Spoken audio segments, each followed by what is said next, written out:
Chancellor के रूप में यह उनकी भारत ही नहीं बल्कि एशिया की पहली यात्रा है। यह इस बात का सशक्त प्रमाण है कि वे भारत के साथ संबंधों को कितना गहरा महत्व देते हैं। उनके पर्सनल अटेंशन और कमिटमेंट के लिए मैं उनका बहुत बहुत धन्यवाद करता हूं। भारत जर्मनी के साथ अपनी मित्रता और साझेदारी और सुदृढ़ करने के लिए पूरी तरह से प्रतिबद्ध है। गुजरात में हम कहते हैं, आवकारो मीठो आपजे रे, यानी स्नेह और आत्मीयता से स्वागत करना। इसी भावना के साथ हम चांसलर मर्ज का भारत में हार्दिक अभिनंदन करते हैं। फ्रेंड्स, चांसलर मर्ज की ये यात्रा एक विशेष समय हो रही है। पिछले वर्ष हमने अपने रणनीतिक साझेदारी के 25 वर्ष पूरे किए और इस वर्ष हम अपने राजनयिक संबंधों के 75 वर्ष भी मना रहे हैं। ये माइलस्टोन्स केवल समय की उपलब्धियां नहीं है, ये हमारी साझा महत्वाकांक्षाओं, परस्पर विश्वास और निरंतर सशक्त होते सहयोग के प्रतीक है। भारत और जर्मनी जैसे देशों की अर्थव्यवस्थाओं के बीच करीबी सहयोग पूरी मानवता के लिए महत्वपूर्ण है। बढ़ते व्यापार और निवेश संबंधों ने हमारे स्ट्रेटेजिक पार्टनरशिप को नई ऊर्जा दी है। हमारा द्विपक्षीय व्यापार अब तक के अपने सर्वोच्च स्तर पर पहुंच चुका है और $50 बिलियन के आंकड़े को पार कर गया है। 2000 से अधिक जर्मन कंपनियां लंबे समय से भारत में मौजूद है। ये भारत के प्रति उनके अटूट विश्वास और यहां मौजूद अनंत संभावनाओं को दर्शाता है। आज सुबह भारत जर्मनी सीईओ फोरम में इसकी जीवंत झलक दिखाई दी। फ्रेंड्स, भारत और जर्मनी के बीच टेक्नोलॉजी सहयोग प्रति वर्ष मजबूत हुआ है और आज इसका प्रभाव ग्राउंड पर स्पष्ट रूप से दिखाई देता है। रिन्यूएबल एनर्जी के क्षेत्र में भारत और जर्मनी की प्राथमिकताएं समान है। इसमें सहयोग को बढ़ाने के लिए हमने India Germany centre of excellence स्थापित करने का निर्णय लिया है। ये नॉलेज, टेक्नोलॉजी एंड इनोवेशन का साझा मंच बनेगा। हम क्लाइमेट, एनर्जी, अर्बन डेवलपमेंट और अर्बन मोबिलिटी जैसे क्षेत्रों में मिलकर नई परियोजनाओं को आगे बढ़ा रहे हैं। ग्रीन हाइड्रोजन में दोनों देशों की कंपनियों का नया मेगा प्रोजेक्ट भविष्य की ऊर्जा के लिए एक गेम चेंजर साबित होगा। भारत और जर्मनी सिक्योर, ट्रस्टेड और रेजिलिएंट सप्लाई चेन के निर्माण के लिए मिलकर के काम कर रहे हैं।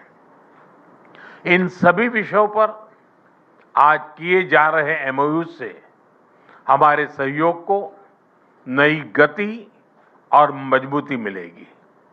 फ्रेंड्स, रक्षा और सुरक्षा में बढ़ता सहयोग हमारे आपसी भरोसे और साझी सोच का प्रतीक है। रक्षा व्यापार से जुड़ी प्राथमिकताओं को सरल बनाने के लिए मैं चांसलर मर्ज का हृदय से आभार व्यक्त करता हूं। हम रक्षा उद्योगों के बीच सहयोग बढ़ाने के लिए एक रोडमैप, उस पर भी काम करेंगे, जिससे को डेवलपमेंट और को प्रोडक्शन के नए अवसर खुलेंगे। फ्रेंड्स, भारत और जर्मनी के बीच ऐतिहासिक और गहरे पीपल टू पीपल टाइज हैं। रविंद्रनाथ टैगोर की रचनाओं ने जर्मनी के बौद्धिक जगत को नई दृष्टि दी। स्वामी विवेकानंद की विचारधारा ने जर्मनी सहित पूरे यूरोप को प्रेरित किया और मैडम कामा ने जर्मनी में पहली बार भारत की आजादी का ध्वज फहराकर हमारी स्वतंत्रता की आकांक्षाओं को वैश्विक पहचान दी। आज हम इस ऐतिहासिक जुड़ाव को आधुनिक साझेदारी का रूप दे रहे हैं। माइग्रेशन, मोबिलिटी और स्किलिंग बढ़ाने पर विशेष बल दिया गया है। भारत की टैलेंटेड युवा शक्ति जर्मनी की अर्थव्यवस्था में महत्वपूर्ण योगदान दे रही है। आज ग्लोबल स्किल्स पार्टनरशिप पर जारी जॉइंट डिक्लेरेशन ऑफ इंटेंट इसी भरोसे का प्रतीक है। इससे खास तौर पर हेल्थ केयर प्रोफेशनल्स की आवाजाही आसान होगी। आज हमने खेलों के क्षेत्र में भी सहयोग को आगे बढ़ाने के लिए ठोस कदम उठाए हैं। यह युवाओं को जोड़ने का एक प्रभावी माध्यम बनेगा। आज हायर एजुकेशन पर बना कॉम्प्रिहेंसिव रोडमैप शिक्षा के क्षेत्र में हमारी साझेदारी को नई दिशा देगा। मैं जर्मन विश्वविद्यालयों को भारत में अपने कैंपस खोलने के लिए आमंत्रण देता हूं। भारतीय नागरिकों के लिए वीजा फ्री ट्रांजिट की घोषणा के लिए मैं चांसलर मर्ज का आभार व्यक्त करता हूं। इससे दोनों देशों के लोगों के बीच नजदीकियां और बढ़ेगी। मुझे खुशी है कि गुजरात के लोथल में बनाए जा रहे नेशनल मैरीटाइम हेरिटेज कॉम्प्लेक्स से जर्मन मैरीटाइम म्यूजियम जुड़ रहा है। यह दोनों देशों की मैरीटाइम हिस्ट्री को जोड़ने वाला ऐतिहासिक कदम है। ट्रेडिशनल मेडिसिन के क्षेत्र में गुजरात आयुर्वेद यूनिवर्सिटी का जर्मनी के साथ करीबी सहयोग रहा है।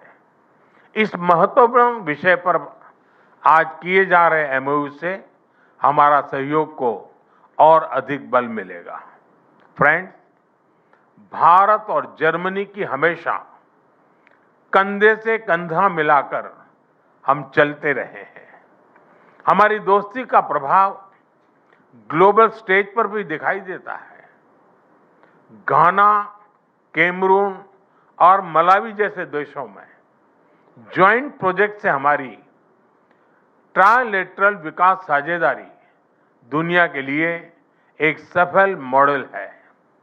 हम ग्लोबल साउथ के देशों के विकास के लिए अपने साझा प्रयासों को आगे भी निरंतर जारी रखेंगे।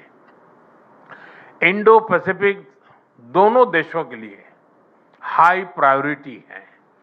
इस क्षेत्र में हमारे तालमेल को बढ़ाने के लिए हम एक कंसल्टेशन मैकेनिज्म की शुरुआत करने जा रहे हैं।